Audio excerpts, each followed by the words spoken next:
Akiaria ewodi-inĩ ya ciana Narok ya ithũĩro, Gavana Ole Tunai augĩte thirikari yake nĩ igĩte keheri-inĩ ciringi mirioni 70 iria itanyĩtwo gũkwamũra aciari na arutwo arĩa maremereirwo kũrũgamĩrĩra bithi. Watoto waweze kupata hiyo basari ili watoto waende shule.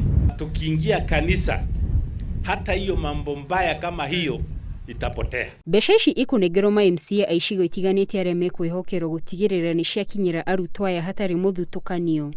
Gavana no ugite kuri na mutaratara ũrĩa ũgathĩkĩtwo kũhũrana na ũhũthĩri wa ndawa cia kũrebia, tondũ kũringana na gĩkundi kĩa NACADA, namba ya mbeũ njĩthĩ ĩrĩa ĩingĩrĩirie na ndawa cia kũrebia nĩ yongererekete. Tunataka kuwa kaunti ya kuogopa Mungu na kaunti ambaye hizo dawa za kulevya ambaye inafanya watu kulewa na kufanya vitu zingine ambazo sio nzuri, sisi tuwache.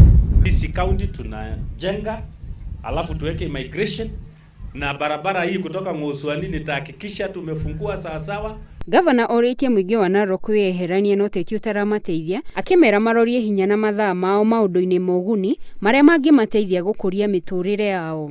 Handũ-inĩ ha Inooro TV, njĩtagwo Gladys Wanjohi.